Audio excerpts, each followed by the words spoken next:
Ito ang longganisang Ilocos mga ka-travel. So madali niyong malaman ito kumpara sa mga nakagawian nating longganisa dito sa Manila dahil ang longganisang vegan Ilocos ay kulay puti. So tikman natin mga ka-travel, masarap ito. So ang pagluluto ko dito mga ka-travel ay nilalaga ko muna siya sa tubig. Tapos pagkatapos ng pag natuyo na yung tubig, magkakaroon na siya ng mantika. Maluluto na siya sa kanyang sariling mantika. Sarap ito. So, since tatlo kami nakakain at tigtatatlo para I love you, so 9 na piraso yung ating lulutuin.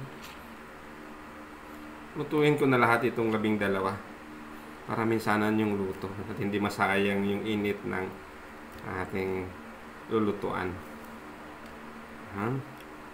Tapos pwede namang hindi kagad ulamin lahat, itatabi yung iba. Kaya kayo mga Ilocano, mga ka-travel, no, matipid. Hindi kami kuripot, matipid. So, huhugasan ko muna siya para malinis konti, tsaka natin isasalang. Tapos sinalang ko na at ahayaan ko siyang kumulo hanggang maubos yung tubig.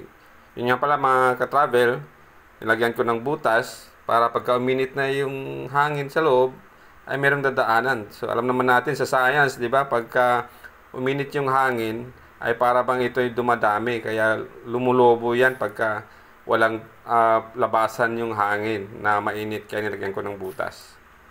Yan, tatakpan na natin ngayon. Hayaan natin siya maluto hanggat matuyo. Tapos magkakaroon na ng mantika yan. Nalutuin niya yung sarili niya sa pamagitan ng sarili rin niyang mantika. Na mga ka-travel, yung ating nilulutong vegan longganisa, naubos na yung nilagay natin tubig at ngayon ay niluluto na siya ng kanyang sariling mantika. So, teka, haluin lang natin. Ayan, malapit na itong maluto mga ka-travel. Kailangan lang kang medyo mamula-mula siya bago natin hunguin. Para lutong-lutong na siya. Luto na to pero ayan muna natin prituhin yung sarili. Tingnan nyo, daming lumabas sa mantika. No? Hindi ko dinagdagan yan mga ka-travel. Lumabas na lang yan sa kanyang sariling mantika. So in a way, parang sa mga health conscious, nababawasan yung mantika sa loob ng kuulamin nating longganisa. Pagka ganito yung ginawa natin.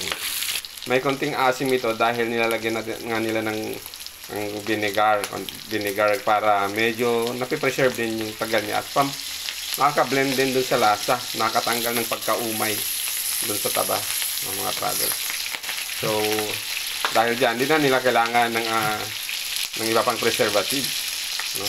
Natural preservative yung vinegar. Ayan, okay na to. Sige, sarap, ulam na tayo, kain na tayo mga ka-travel.